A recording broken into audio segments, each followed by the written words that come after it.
Welcome, welcome, welcome. We are back with another episode of Clean Breaks with the homie Jamie. Salute my guy. Salute, what's good? How you feeling? Another beautiful day in the neighborhood. Got these audits out the way, hopefully. Ah, See, that's right. Audit yes, week. Yeah. Okay. yeah. We'll see what happens going forward after this. So Okay. glad that's Think over you in good with. shape?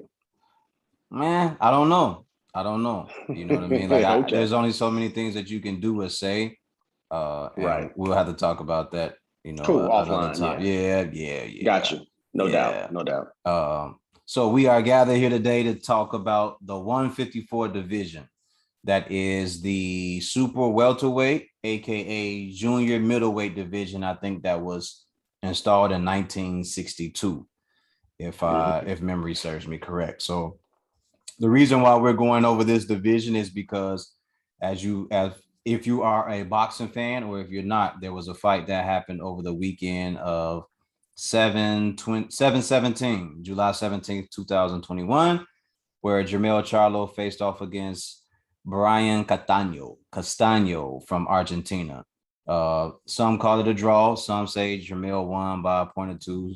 If you're like me, you believe that Castano won by a point or two. Either way, we want to just highlight the division because there have been a lot of good fighters and good fights that came out of that division. So I'll start. How many do you have in your head? One thing I'll quick add, and that Castano Charlo fight was for undisputed, so it was Oh, historic. So it was historical.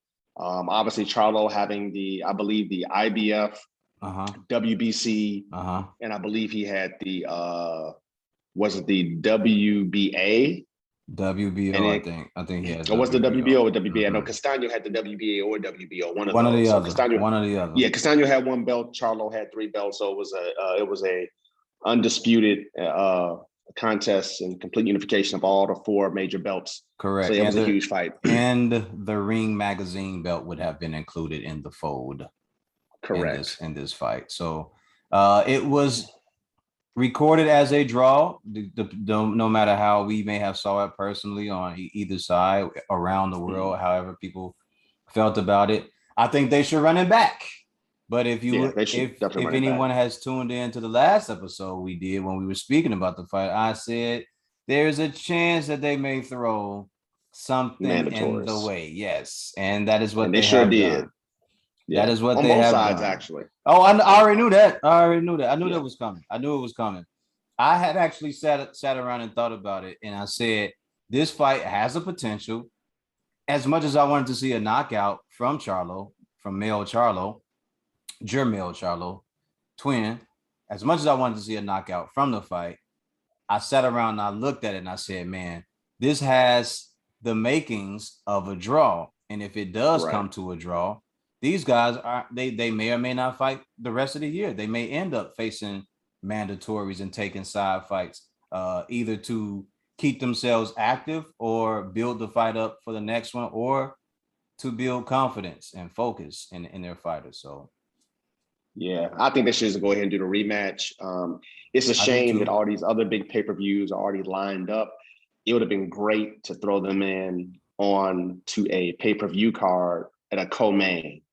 That would have really leveled up a pay-per-view card as a Yeah. co-main event. That would have been pretty hot. Like I said, if you could have Fury Wilder and then you had a undisputed junior middleweight rematch that that was in a controversial draw, that would have been pretty cool. So I mean, we'll see what happens. Hopefully, we get the rematch. What I will say is, I think Charlo's obviously favored against his mandatory, the IBF mandatory. I would definitely say he's favored. And I haven't seen much of Tim Tszyu, but I know Castano's mandatory will be Tim Tszyu. And so that fight will most likely take place out in Australia. So that's a very interesting situation for Castano to be in. Correct. That's a very precarious situation for him to be in. If I'm Castano, I'm trying to get that rematch. I'm not trying to go to somebody else's home turf and I'm the champion, because really it's like they're the A side, I'm the B side. And when it goes to a scorecards, if you was highly skeptical of your scorecard in Texas, imagine what it'll be in Australia against Tim Tszyu. So I don't know. It's an interesting situation. I hope they run it back. Yeah, definitely, man. I definitely want to see him running back, but this is the situation we find ourselves in. And like I Mhm. said, this was me thinking of how it could play out. And I sat back and watched. I was like, I'm not gonna put it out there. I'll just throw out the fact that I think that if it is 50-50, this is a situation that's gonna happen. Boom. Here Right. we are. Yeah. So Yeah. Jermell Charlo, man, I was expecting more of a fight where you pushed the guy back and you stayed on the front foot and you made him bring the fight to you, which would lend himself to a possible knockout or a lot of damage in the course of that fight. That's not what happened. You let Hmm. Castano sit in front of you at times and do nothing, and that was the end of that. All right. So, how many fights do you have on deck to talk about? Not really to talk about too much in depth, but I know the whole thing is what are our favorite fights at 154? We think the best Correct. ones. Yeah. I have a few that I actually, there were three I actually saw that I watched on TV, and the other one happened. Obviously, I was like 7 years old when it happened, but I remember seeing the fight, and I've seen it via, on recorded film footage several times. So I think you pretty much guessed around the era that was and who I'm talking about. But yeah, I've got a few fights. If you want me to run them off, that I Start think with are your some of first the one. best. Start with your first one. So in no particular order between these four, you want order? No order. No order. Okay, Never. We no don't have to order. do anything in order. We don't never want I'll say, let me start with the OGs first. to. Always Okay. got to start with the OGs. If I think about the OG junior middleweight bout that was a hellacious clash, I would have to go with Tommy the Hitman Hearns versus, Roberto Hands of Stone Duran. I'd have to go with that one, man, because that was, I mean, Duran What a had hell of a never been fight. hurt. What a Hell hell of a of a fight fight. for as long as it lasted, but Duran had never been dominated or hurt before. And Tommy Hearns came out guns blazing. And as everybody knows who knows Roberto Duran, he generally takes it and then gives it back even harder. And it was hellacious. And he obviously couldn't give it back. And that was a second round, KO All right. by Tommy the Hitman Hearns over Duran. So that's our OG fight. Um, kind of in recent years, obviously still a ways back. The Tito Trinidad versus Fernando Vargas fight. Hold on. Let me speak on that on the Tommy Hearns fight because Okay. that's a fight that I definitely remember as well. And I've watched it Mm-hmm. several times through the course of years and years and years of Yep. just still being a lover of boxing and a fan of boxing. And if you know anything about me, you're always going to hear me mention Marvin Hagler because he's always Mm-hmm. been a workhorse as far as boxing goes. But to the Duran versus Hagler fight, I mean Hearns fight, that was one of those Mm-hmm. fights where I think didn't he fight Hearns before that? I think he did. Oh yes, he fought Hearn. He fought Hagler before that, and Hagler told him, "Hey, I softened him up for you. Yeah. I softened him up for you, so he's good to go." So Tommy Yeah. went to that Exactly. fight. Tommy went to that fight knowing that he had a guy that had been softened up by Marvin, marvelous Marvin Hagler, and he took Yes. advantage of that. But I also think the other issue was with, of course, everybody knows Roberto Duran's lifestyle at that time was full of women, women, Yeah. and more women. So him Yeah. walking around Yeah. at 190, 200 pounds, trying to suck Blowing down, up. yeah, trying to Yeah. suck down to 154 and fight these ultimate elite apex warriors and athletes. It's a hell of a job trying to do that over and over again. It's only so much your body can take. But that was a great fight. And man, when Tommy Hearns landed that right hand, bro, Man, it was devastating. yikes! I Devastating. mean, out. I mean, yeah, I mean, and he landed on Roberto Duran, who has, I think, in boxing, a top five chin. Man, not just hands of stone, but a chin of stone. Because I've seen him Chin of take, stone. yeah, I've seen him Yeah. take some shots, and you just go, Roberto Duran what? has taken some pretty serious heat and kept it moving. So yeah. Definitely. All right, so on to your next one. My next one is Tito Trinidad versus Fernando Vargas. Great fight. That was a great one. That was a great fight, and at that time when they fought, they were both undefeated. Um, it was a lot of knockdowns that fight. You know, Vargas had caught Tito earlier, but then Tito came and poured it on later having a fight in the championship rounds. Tito knocked him down 3 times in the 12th round. You know, that was just a hell of a fight, man. Yeah, I mean, you want to talk about a Mexico versus Puerto Rico. Yeah. You want to talk about a battle. It had everything. Yeah. It had everything. And it was just it was a iconic war, man. I remember watching that fight. That was a hell of a fight. I really enjoyed that. And plus it was good because, you know, somebody's had to go in that fight. So it was for some stakes. And obviously there was a lot of competition in that weight class back then. So it was a fight of high value and high interest. Yes. So yeah, that's another one I have on my list. All right, cool. If I'm to keep moving, another one I have on my list is Oscar De La Hoya and Fernando Vargas. Woo! Right, that was a lot of bad blood. Fire, man, that was a lot of fire and a lot of bad blood. Salute to Fernando Vargas because he kept putting the pressure on De La Hoya. He kept saying De La Hoya wasn't a real Mexican. He wasn't no Mexican warrior. He was doing everything he could to get to that fight, man. Yeah, he was. You know, he was definitely calling for it. He wanted all the smoke, as we say now. And you know, again, a hell of a fight.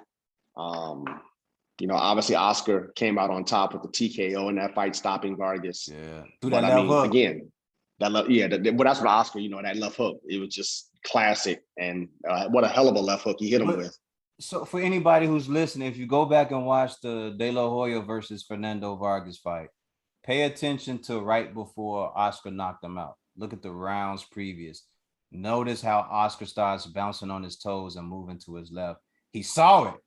He said, "Oh shit, this dude been open this whole time." He was setting it up. Yeah, he just started watching Fernando, and Fernando would always be planting his feet a certain way, and Oscar saw it, and then he just just timed him and he bombed. And you know, if you know anything about Oscar, he's a natural lefty who fights in an orthodox style. And when he drops that left hook or that jab on you, man, he pretty much gets you up out of there. Yeah, I mean, that was his money punch, you know, the left hook. Yeah, and he was obviously quite known for the double and even triple left hook. Yeah, so crazy. Wicked jab too, man. But it never pays to not have both hands. At least make the hand, make your off hand strong enough, man. I want to throw in a fight real quick because you've thrown out 3 so far. Yeah, I've thrown in 3. Yep. All right. I want to throw in Terry Norris versus Julian the Hawk Jackson. Yeah. War. For as long as it lasted. Salute to the OG Terry Norris. That was a motherfucking boxer. He had speed, he had agility, he had quickness, but he also had some thump. This is the same guy that made Sugar Ray Leonard realize that it was time to get out the game, and he had passed his prime. I salute Terry Norris. Also salute to Sugar Ray Leonard. But that fight with Julian Jackson, bro, he came out right away smoking against Julian Jackson, man. Yeah, he brought the heat. It was almost like reminded me of Hearns Duran. Just came out, he was right there with him. And then he got clipped once and he bounced back. He got himself together. And then Julian Jackson was just like, all right, I see how this is going to go. I'm going to give you some heat back. And I'm not going to throw a bunch of punches. I'm throwing 1 or 2. And when he fucking caught him, you heard it. It was,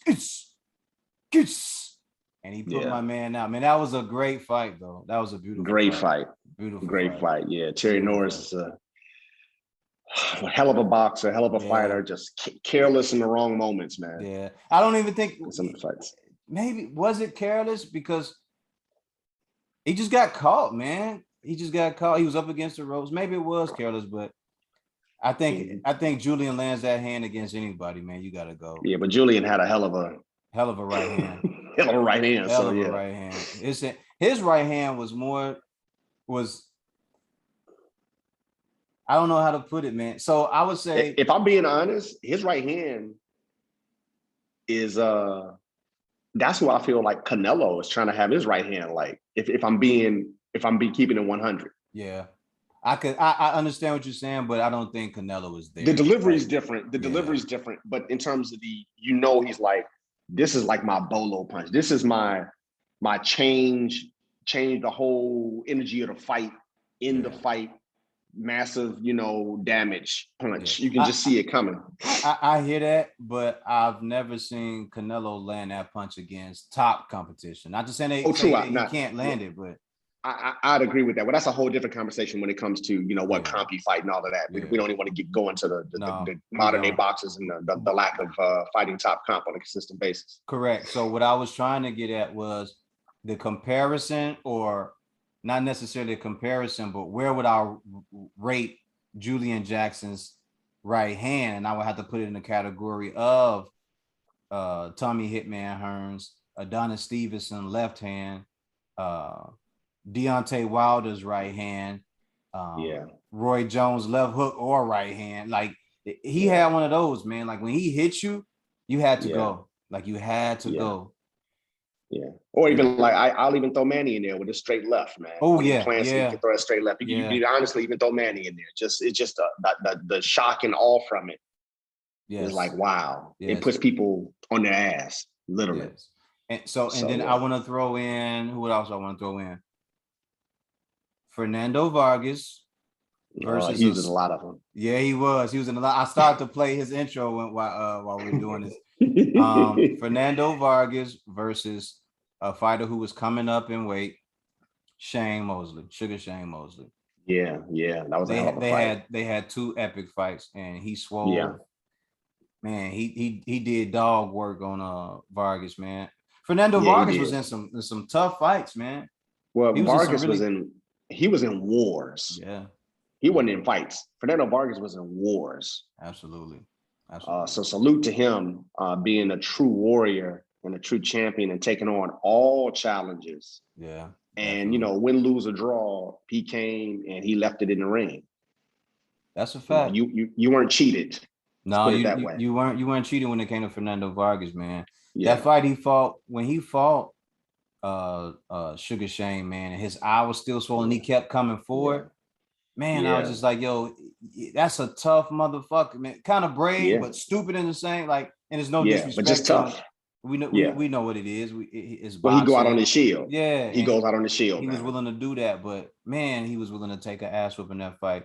And then to me, that speaks to it speaks to the speed and accuracy of Shane Mosley, because we know like when it came to fighting bigger guys, he wasn't really knocking anybody out, but Shane's speed is what carried him through a lot of these fights, and his overall speed was just like up there. It was upper echelon. There wasn't too many guys that had the same speed as Sugar. Wasn't too many guys that had the same speed. He had decent power with guys that in the lower weight classes when he was coming up, and his obviously we know what his kryptonite was boxers with a good jab and length. Yeah. So God bless the dead. Salute to Vernon Forrest. Vernon Forrest, no doubt.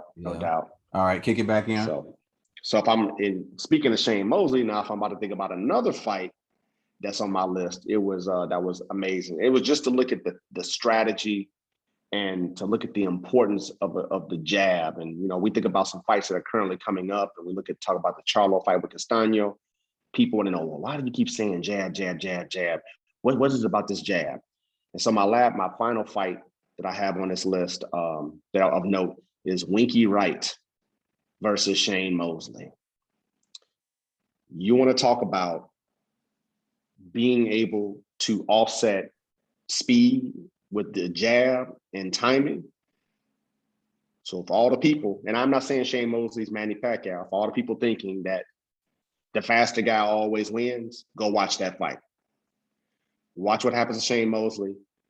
Watch how Winky Wright walks him down. Watch how Winky Wright uses the jab. Watch how Winky Wright moves the jab and occupies Shane Mosley with the jab literally the entire fight to a unanimous decision victory, and it wasn't even close. Yeah, and Shane was just so small, man. Nothing he threw at could have any effect. At Winky did nothing. And he really couldn't even get on the inside. When Winky let him on the inside, Winky would put that shell up and Winky would let him on the inside just to kind of see, well, what does he have? Where's his power at? What will he open himself up to? Can I catch him with a big counter? What is he doing on the way out? How let me get time on the way in? But literally, he just really I mean, shit, he could have tied the left hand behind his back. He just beat him with his right hand all night long. Yeah, he could. He in my opinion, he big boyed him all night. But the other thing about letting Shane throw his hands was just like, you got to make it look good. You got to you got to help yourself look good, because if I keep it going the way that I keep it going, you're not gonna look any better than what you're doing right now. So, and salute to Winky Wright, because he's one of those fighters that seem to me get left behind a lot of times when you talk about champions, and I think that's partly to do with people not wanting to fight Winky, even though he has some excellent wins and some excellent losses on his record. Yeah, a lot of people didn't want to fight that because Winky Wright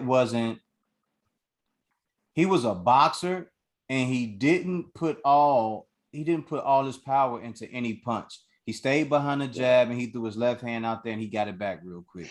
He wasn't the type of guy that, even though he was right there, he wasn't sitting down on his punches and trying to throw with complete force. He didn't do anything like that. Yeah. His whole thing was score, back you up, make you look back. Apply pressure. Yep. Effective aggression. Yep. Keep the jab in your face. And he would not overdo it. So he would always have energy to keep that. He would keep that same pressure and energy the entire fight. Yep. He had a high guard. Yeah. He never did nothing out of sorts, you know. And I salute that as well, because if you know your skill set and you know how to pull off a win and you know how to get victories, that's what you do. It's not up to you to mess that up. It's up to everyone else to come in and correct. Upset what you do. Yeah. And you hardly ever saw guys do it. There were some losses that he had with Jermaine Taylor and Fernando Vargas, but overall, man, I think Winky Wright was one of those guys that was like a really good boxer, and he doesn't get the credit he should. So salute to Winky Wright, man. I'm giving you your flowers, champ. You one of a kind to me, and you were a guy I watched. You weren't high on my watch list, but I did pay attention to you. That's the end for you. So that's it. I have one honorable mention, and just because it was a hell of a style matchup, where the boxer versus just the gritty, kind of grimy puncher, and kind of a weight bully in a sense, and that would be the Herb versus Lara fight. Okay. Jarrett Herb versus Lara. Okay. That was a just decent because, fight, man. It was a decent fight. He did what he did to Lara what very few people have been able to do. Castaño did it to him, and Herb did it to him, and I don't think there's anybody else who put him. And Canelo did it Canelo did it in spots. Very true. I forgot about that fight, but I think you would agree with me that Lara won that fight. So I think Lara won that fight. I think Castaño gave Lara more trouble than Canelo did. I think Herb gave Lara more trouble than Canelo did. Absolutely. So yeah, definitely. All right. So on my list will also be Mike the Body Snatcher McCallum versus Julian Jackson. If you go back and watch that fight, another war. Yeah, they banged it out in that fight. They banged it out. And salute to Mike McCallum, because in his era, during the course of his boxing career, a lot of guys stayed away from Mike McCallum. They did. They ducked him. He got ducked a lot, son. He got ducked a lot. And he even, as he has been working with Devin Haney, he has told Devin Haney the same thing, like, hey, don't let these guys duck you. It's like, they ducked me my whole career. Don't let them duck you. Put the pressure on them, or beat everybody you need to beat to make sure you get the correct fights. So Devin Haney is now champion, and there is no fight that should not be made because you do have the belt, champ. So all this other bullshit is just out the way, and it's the noise and nonsense. So I don't know what's happening with that. And my other fight, which is one of the fights that Jamie was telling you guys about the jab. The jab matters, man. When you show up to a fight and you just got your left hand out there and you can just jab and get away with it, the jab just sets up so much more for you. Unless you're super duper athletic, fast, quick, like a Roy Jones. If you're not, you should probably be working behind the jab. This fight was Winky Wright versus Tito Trinidad. And if you go back and watch that fight, he shut Tito Trinidad out. Trinidad had nothing. There was nothing he could do. He couldn't get out the way. Yes. Yeah, he destroyed Trinidad. Yes. And if we want to call somebody the Tim Duncan of boxing, I think Winky Wright might have been a Tim Duncan of boxing. Yeah, the big fundamental. I mean, he destroyed Winky. I mean, he destroyed Tito. Tito, Tito couldn't get that left hook, that jab. He would flash it in, come back. Left hook couldn't work. He shell up. Tito couldn't get to the body because he would just every time he would go to body, he would hit him with the jab, throw his timing off. He get popped in the head, popped in the face, have to reset. And then that right hand, he could never get that straight right in there and jump in because then Winky would throw him off and then bam, shoot that left hand right down the pipe. And yeah, he just never even got in range. That was just a hell of a that was just a whipping. Even when Winky was letting him in, he wasn't getting nothing. It was like, yo, I got my turtle shell defense up. You're gonna have to earn everything tonight, man. And then Winky would push him off, get back to the center of the ring, and watch and wait for Tito to get back on his get back on his front foot. And right before he take off, he jab him. Jab him. He just moved Tito around the fight all night with a jab, man. And it was one of those fights that, you know, it's so awesome to see a guy sit there and use his skill set. Now we live in an era where a lot of guys, they don't show their skill set. You know what I mean? It's like everybody thinks it's about glitz and glamour. And well, that's what everybody wants. Everybody wants it's either, you know, what's acceptable now is either the Mexican style, walk you down, rock'em sock'em robot. Very few have perfected that, you know? Yeah. Very few have perfected that. You know, what I will say is Canelo has a distinctive style where he's mixed the Mexican style offensively with the quintessential black fighter on his toes and upper body movement defensively. I will say when it comes to fighters who have blended the two styles, I can give Canelo credit for that he has taken the best of both styles and applied it. Now, he's applied it to inferior competition, in my opinion, but nonetheless, he's done it. Yeah. I think I agree with that. I think for Canelo, he's finding the best way for him to do the least amount of work while maximizing his skill set. So if I can get in front of you and stalk you and get close enough to you, not be on my front foot, but be close enough for you to make a mistake and I can capitalize off of it, I got you where I want you. And I can avoid major punishment. So yeah, definitely. And that's where the defensive part comes into play, right? Yeah. Where he's always got his hands up and he's got his guard up, or he's only giving you enough that he can capitalize on. Okay, you throw that right hand, I have an uppercut, you know, or a straight right coming down the pipe. And he's really improved his upper body movement. And I was watching a lot of his fights, even the Triple G fight in slow motion. And just the little subtle things he does. He's not fleet-footed like a Floyd. He can't like make guys miss on a regular basis to where he's in one place and he's there in one place and he's in another. He's not skilled like that. But where he is skilled is he knows how to turn away from the punches. He knows how to slip the punches. He knows how to duck. He knows how to parry. He knows how to roll punches. So he knows how to roll. He does all the little things, subtle things that you can miss very, very well, where to the naked eye, you think, oh, he got hit with a hard, clean shot. He got touched, but he took all the steam off of it because he rolled with the punch. Yeah, you know how to look it off. Yeah, so he's pretty crafty, man. He's a very, very crafty guy. And what I will say, while, you know, I'm not overly impressed with his resume in terms of the peak and where the guys are at, not to make it all about Canelo, but I can say he has learned very well from the veterans that he has fought. He's taken something from each and every one of them, whatever he could use, and he's added it to his arsenal. I think the upper body movement has always been there. He's just never been challenged to do it. He's never felt the need to just that upper body movement was nowhere against Floyd. He could move. Yeah, it was a smaller, faster guy. That he was gonna get wiped out anyway. I told people that before the fight. I was like, this kid shouldn't take the fight. He's gonna get wiped out. Like Floyd's not gonna knock him out. He's going to get wiped out. He's gonna get outboxed. Even with Lara, you know, his upper body movement was still a little stiffer. I just think he just got much better at with that, in my opinion, just from watching him. He's gotten much better at it. So, you know, look, we'll see him. He's got some fights coming up pretty soon. I think the Plant fight is going to tell us a lot because he's going to definitely need that upper body movement with Plant's jabbing away, lets his hands go. So, but obviously that's in a different weight class. We're talking about 154. But yeah, I mean, there's some great fights. I think Charlo and Castaño have an opportunity with their first fight and then hopefully with their rematch to to put themselves in this category of great fights at junior middleweight. Who else would you like to see at the current junior middleweight division fight? I mean, man, I see big fights at the junior middleweight division. I mean, I want to see Boots Ennis at junior middleweight. Yeah, but that's down the road. Like for me, I know it's down the road. Currently, yeah, I would like to currently, see. Yeah, I would like to I mean, see Erickson Lubin against Erickson and Hammer Lubin. Against Julian Wright. Like I think that would be a nice fight.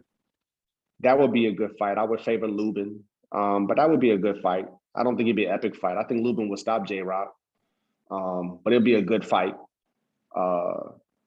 You know, I've kind of seen these guys. I've seen Julian. I've seen Rosario. I've seen Lubin. I really like what I saw out of Castaño. I would love to see, honestly, Castaño and Lubin. I would like to see that fight. That would be a good fight. That would be a hell of a fight. I would really like to see that fight. I haven't seen much of Tim Tszyu. I'm going to make it my business to watch whatever his next fight is. I saw a couple of his fights. One fight, and this is no disrespect to him, but one fight I just wasn't into. I got bored with just watching it. Maybe it was because there were so many things that had my attention at the time, and then the other fight, it was just okay.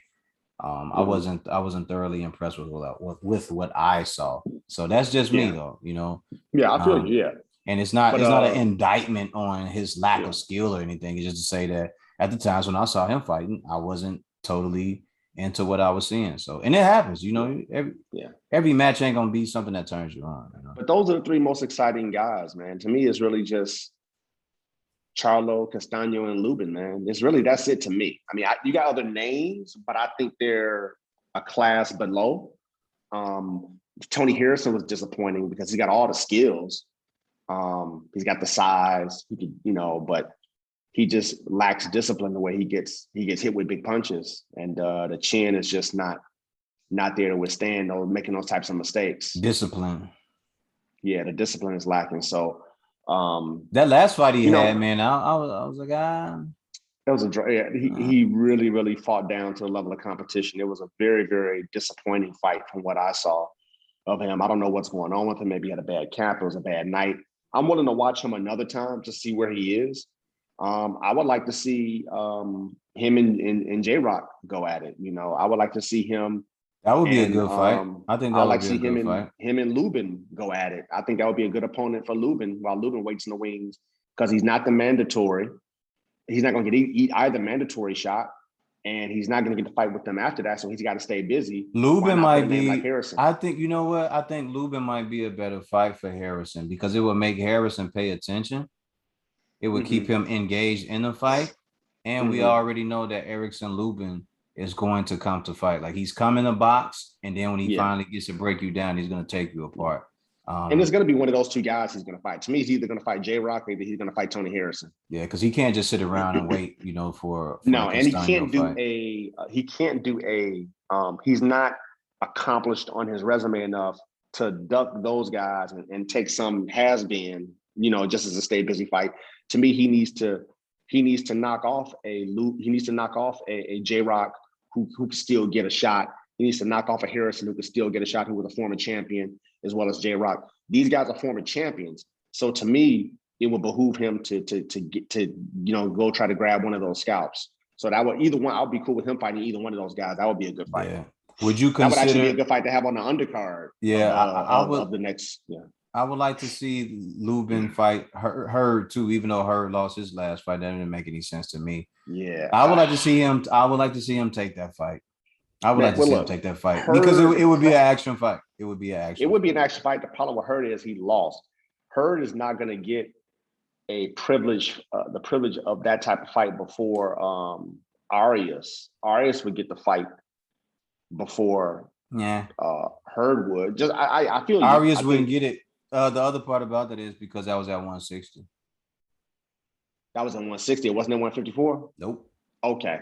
So if Hurd can shrink down to 154 again, which I thought he was trying to stay at middleweight, but if Hurd can shrink down to 154, then, I'd be willing to watch him. I think he'd be weight drained. I think Lubin will whip him, but it'd be worth seeing. So, yeah.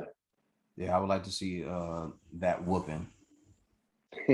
I would like to see that whooping. I think that would be an interesting fight to get a chance to pay attention to. Either or, man. whoever fights Lubin next, man, it should make for a great boxing match and a great event. I know he's tired of waiting for a title shot, but don't worry to the kid, yo, don't rush it, man. You got time, pimp. You got time. He's Go young. knock these heads around. Go knock these other He could guys add off. to his resume, man. Yeah. He got a couple guys he could easily get. That would be really good fights. Clear the path so there is nobody else but you. Just clear the path. He's got Rosario. He can say, okay, I beat that former champion. Go get a Julian J. Rock. Go get a Jarrett Hurd, or go get a Tony Harrison. Say, I beat that former champion. So if you're not careful, Fundora will start creeping up and getting these guys. He'll start taking scalps. Well, see, he's the ultimate problem in that division too, because he's coming. Yeah. I give him maybe 1 or 2 more fights, and he's right there in that mix. I would say 2 or 3. Yeah, I'll say 2 or 3. And that kid stay in the gym and he stay working. They got a whole setup for him and his sister out there. So it's gonna be hard for guys to duck him. And that Pacheco kid is gonna be hard to move up to Diego Pacheco. Those guys. I mean, the only thing about the Pacheco kid, obviously, is he's on DAZN. Fundora's better positioned. Yeah, definitely. Being with PBC. Correct. So I think Fundora has the inside, leverage on that one. Yeah. But Pacheco, hey, look, he's not a huge player on the DAZN side, so I'm pretty sure.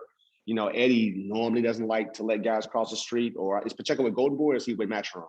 I don't know. I would just say I'm gonna say he's with Golden Boy. I'm gonna say that. Okay, so they would let him cross the street for the right fight, for the right money. But I think they'll try to build him over there on DAZN. And maybe same thing like the Bud thing with Top Rank. Let all these guys knock each other off, and then you just kind of be the man standing. And you clean up the much lighter weight on your side of the street. Let this other guy do all the heavy lifting on his side of the street. I can see something like that happen. If you're Erickson Lubin, and if you ever hear this, pimp, beforehand, knock out the rest of the competition on your side of the fence. Build your resume while you wait for this next Castaño Charlo fight, man. Clear the street. He got next. He got next. Whoever the winner, he got next. Unless it's another close fight and it's a trilogy. He's got next. Yep. So and all you're doing is staying busy and showing the rest of us why you are the next guy in line. That's all you're doing. Yeah. You're building your business, your brand, and your boxing. So it's something that you should definitely do. To me, that just clean it up, man. Clean up the mess that's in front of you. That way there is no denying that whoever ends up being undisputed has to come see you about that, And I know he desperately wants that shot back at Jermell. He definitely wants that fight for sure. Yeah. So I don't blame him for wanting that, because you took, what was that, a first round knockout? First round, bro. First round knockout. Yikes. Gave him the shivers. Yeah. Yeah, so I know he wakes up in the middle of the night running and doing everything and envisioning what he could have done differently. But you did nothing wrong, man. You just got caught, clipped. Yeah, you just got caught by a shot by a fighter that was just better than you at that point in time. So it happens. Somebody got to win, somebody got to lose. That's a part of boxing, But his last fight, where he just fight Rosario, he looked good. He looked good. He's still a little shaky. He still gets caught with some clean shots that he has no business getting hit with. Again, discipline. Rosario's punch resistance has really changed since the Charlo fight. Do you think he's done, Rosario? I think he's done in 154. I think he needs to move to 160 and try it. I think that's what he should do. I think Banana's done at 154. If he has another fight at 160, if his next fight is 160 or 154, and somebody hits him to the body and he can't take it, I'm gonna start to assume that he has I don't know what the term is, but it's the same thing that Brock Lesnar has when people hit him in the body and his body just goes into a thing, I forgot what it is, but I'm going to assume that it's probably best for you to hang it up at that point. Yeah, especially if you want to avoid serious injury. So. Oh, yes, sir. Yes, sir. So, I mean, something's wrong. So, we'll see. But yes, interesting division. A lot of great fights in the past. Some good fights coming up. It is. And, hey, these guys are fighting each other. For all the talk about boxing, there's maybe only a couple divisions where we need to see a little bit more, action between the top guys. But, Middleweight. Junior middleweight is not one of those divisions. Welterweight is not one of those divisions. They're fighting each other. They fought each other. The majority of them are fighting each other. The majority of them have fought each other. And now we got one who looks like he's being, even though he's trying to, cap saying the other person was forced. He was actually forced. We'll do another episode on that. Yeah, I'm not. Jaron Ennis, come on up, man. You're next. Yeah. You're next, Boots buddy. got next, man. To me, Boots got next in 147, 154, and 160. Absolutely. In my opinion. Absolutely. He's gonna be on Arrow ass. He's gonna be on Arrow ass. He's gonna be right on Arrow ass. Yeah. But I think it's gonna skip over Arrow because Arrow's gonna move up and Mel is still there. So when Boots comes up, I think Boots is gonna reign at 147, and we have to see what happens. We have to see what happens, man. I think he's just on anybody who has a belt. He's on their ass. Because he's coming. Do you think that Jermell Charlo will leave Coach Derek James? No, I don't think he should. I mean, where is he going to go? I definitely wouldn't go to Ronnie Shields. Look at Jamal. I think he just didn't listen. I think he took Castano lightly. He even said so to a certain extent. What Derek James was telling him was 1,000% accurate. I mean, he could have been winning the fight with the jab and pushing the guy back. Derek was telling him what to do against that style. Jermell just he couldn't execute it. He wasn't prepared. I think he'll be prepared next fight. I think, he's in there with Earl. I don't think Mel is a soft ass. I think he's going to get back in the gym, work on some things, have way better sparring partners, and work on his craft and work on, what to do against that type of style of fighter, and then come back. And I think he will finish Castano. He should have finished Castano a couple times the first fight. So we keep it in 100. But I think he'll get the job done next time. And I also think he'll be in better shape. So it's time to get back in the gym with Errol, my guy. I heard that you haven't been in there a lot lately, man. Yeah. Whatever's going on, hope everything clears up and works out. But he'll have got to go back to the drawing board with Earl after the Pacquiao fight. You know what I'm saying? They didn't do much sparring with each other because of when their fights were, the type of fighters they're fighting. So he'll get back in there. I think Mel will be fine. I think really the question is what is Maul going to do? Does he stay with Ronnie Shields? What is he going to do? 160 is one of those divisions where they're not fighting each other. And, I hear Maul saying, I'm not going to fight Andrade. I'm not going to fight, who else would say he wasn't going to fight? Somebody else he said he was. I don't know, but it's like those are the fights that he needs to fight. For real. But bro, it's like, you have to fight somebody. We're going to have to, we can push David Benavidez out of the picture, but you still got to fight Andrade. You still got to fight Andrade. He's got a belt. So I don't know why I don't care what the beef was. You got to fight him. And, continuing to chase GGG. I mean, Canelo doesn't even matter. Canelo's on 168. So you're not getting that smoke unless Canelo comes to bring the smoke to you. So I wouldn't even be talking about Canelo. And GGG is just not going to fight you. And you at this point, Triple G ain't going to fight you. Yep. So the next best option is go get a belt, bro. Murata not going to fight you. Murata's going to fight Triple G. They're dance. You will be the only unified champion at 160. The only one. That's 2 belts to everybody else's 1. Yeah, he's got to fight. Start collecting scalps. And get off. And I'd say, well, I don't want him to make any money. Look, bro, you're making money too. Get the belt, beat his ass, quit making excuses. So imagine how much more money you can make if y'all do fight and you win and he gets a rematch. What are y'all waiting on? Or not even that. Just imagine if you demolish him and you get him out of there. Then it's like, bro, now he can't, not the food that should be on your plate, he can't be asking for it to be on his plate because you ate him already. Right. He can't be asking for Canelo. That's one less guy that could be asking for Canelo. Yep. That's one less guy that could be asking for Triple G. Facts. So to me, you gotta go ahead and take the shot and take the chance. And the guy has a belt. So it's like, man, go get that. So the middleweight division has been very disappointing with the hold up there. Obviously, the Tyson Fury has been a mess at the heavyweight division. In the lightweight division, I give these guys a little more breathing room. Just because they're also. I do. I'm going to tell you. I'm going to tell you the breathing room I give them. I'm going to give them just to after this year because they're all very young. They all need to mature. Devin is the most mature. And Tank is kind of fluctuating through different divisions, picking up different things. And Tank is going to have to start taking on some bigger challenges as well. He's doing the Canelo. He's doing the Canelo, but he's gonna have to start, taking on some more challenges. I would love to see him fight Mikey Garcia. That's a great fight. I know Rougarou is talking to Mikey. But let's be honest, if Tank says yes to Mikey, and Mikey called Tank out, so Tank could get that fight. Tank was trying to take JoJo from Devin. Okay, Tank, go ahead and take Mikey Garcia from Regis Prograis. You don't like Regis Prograis anyway. Y'all got smoke anyway. So take either one of them, really, damn it. Yeah.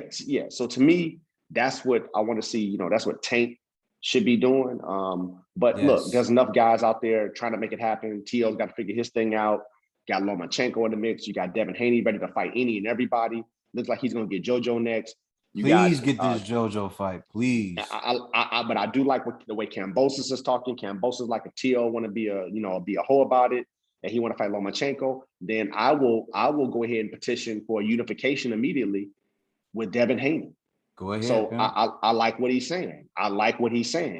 He's saying, hey, Devin Haney got that WBC belt. I want the belts. I want to be unified champion. I want to be champion. I don't care what Teal talking about. He over here catching COVID and don't want to fight, playing games. So let me go fight a real champion, somebody who really wants to fight and is not going to duck the smoke or call COVID or all this other stuff. And so that's a fight that can be easily made. Devin got his own promotional company. He's not tied to he's not tied down to any specific network or promotional group. Nice, so free agent right now. Yeah, I think Dev is people tripping, but Dev is actually in a great position because he's in a position to where he got enough really good fights he can make to where Teal is fucking around and Tank is doing the Canelo thing. It's going to be Devin putting the scalps on his resume. He just got Linares on there. People can talk all the shit they want to, but nobody beat Linares like that.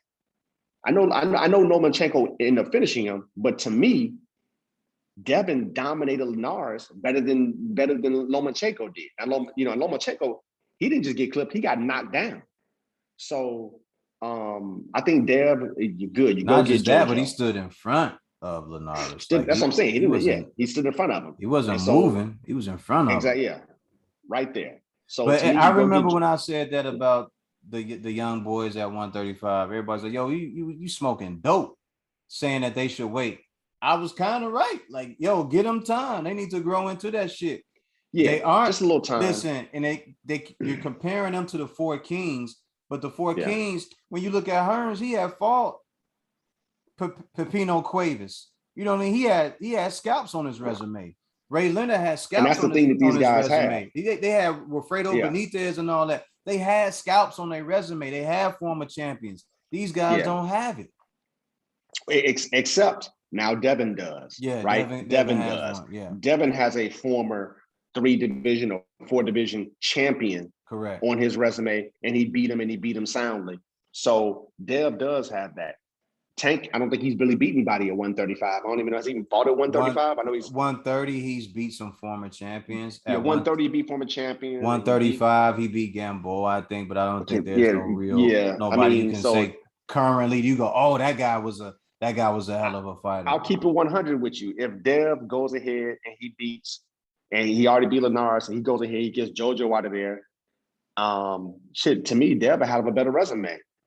He will. Just off that alone, because that'd be just two back-to-back. Yeah, that'd be 2 back-to-back fights. So I like his trajectory, and I like the fact that he's fighting different styles and being in different situations.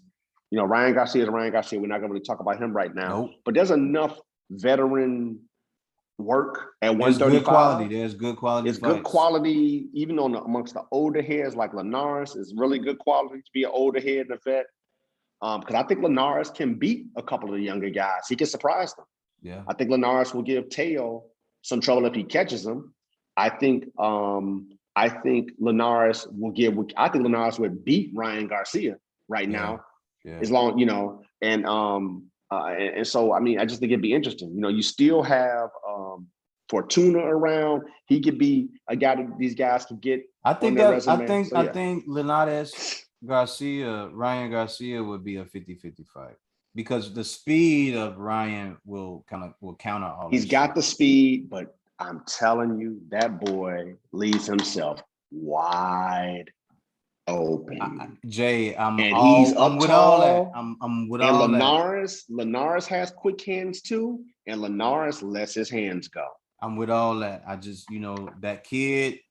There's certain things that it ain't even a punch. It's the certain things that he knows how to do in there. that can be done effectively. Like the kid is exceptionally fast. He is exceptionally fast. He sees certain things when I'm looking at him like, oh, he knows. I think he can catch. He can fucking catch Linares on some bullshit. Ryan Garcia can catch anybody. Yeah. Ryan Garcia can catch Tank. He can catch Devin. He has the natural ability to catch anybody. Now, here's my problem. Do I have the confidence that he can do it on a consistent basis? And also, what do I feel about his punch resistance? I'm skeptical, man. You got put on your ass by Luke Campbell, who's not a big puncher. Very true. And there are a lot of holes in his game. And what are you gonna do? Yeah, what are you gonna do? Yeah, that part, right? Yeah. And let's be honest, when a Linares starts to turn it up on you, all those other guys punch harder and punch with a lot more ferocity and accuracy than Luke Campbell. Now, I give him credit. He got up, collected himself. He got Luke Campbell out of there with the body shot. But everybody else is not going to fold like Luke Campbell. And I just think what I'm worried about is he's not a Haney defensively. So he's going to get clipped. So for me, I need to see Ryan take some shots and either keep getting back up and giving it, or I need to see him take some shots and make the adjustment and not get hit with it, or take some shots and walk right through it. I need to see another fight before I can really see where Ryan Garcia is. I have no issues with his offense. My issues is where his lapse in his defense as he's getting his offense off. His offense is his defense, but the problem is when you start to fight those higher skilled guys, that shit is not gonna pass. Yeah, it's just not gonna pass. When you have to think very fast on your feet and adjust to the situation right then and there, how will you handle that type of pressure as they're putting pressure on you? And do you know the ways to escape and the things to do to keep these guys off your ass? So I agree. Yeah. I just feel like if Linares isn't careful and he thinks he's just gonna walk in and start jabbing with this guy, there's a couple punches that this kid throws very, very fucking well. Very, very well. Phenomenal left hook. I think out of all of them, he has the best left hook. What I will say is his left hook is even better than Tails, in my opinion. What I will say is it ain't no fat on his left hook. That shit just comes over. No, none. His lean is quick, and he turns it over quickly, and it's got a lot of power behind it and a lot of torque. And he's a big kid for that weight. 5'11". He's got some athleticism. He doesn't have great feet. He has okay feet, but he's got great hands. But his defensive posture is the worst out of all the guys we've talked about. Yeah. He's got the most holes in his game defensively. And as you know, his boxing is hit and not get hit and don't get hit. And if you get hit, it's some problems. And Linares would definitely pick all that shit apart. He would see it. And the thing is, people know Ryan has that speed. So they're going to be very, very patient as it relates to him. So I think they're going to wade through the water, let him get his off, look flashy. But they'll open up doors on them while they're doing it. Yeah, and that's how I see Linares getting them for where Ryan is right now. Now, Ryan can fight again and close those holes up, then it's a different conversation. Yeah.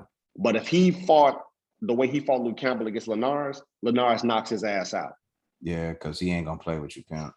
No, he's not going to play. And he punched a lot harder than Luke Campbell. Yeah, definitely. So, definitely. Yeah, a lot harder. I want to get off here because there is a Showtime 20th anniversary. I know Showbox, bro. Yeah. I know. So everybody out of there, we're going to cut this short. I don't know how long we've been going, maybe 50 minutes or whatever.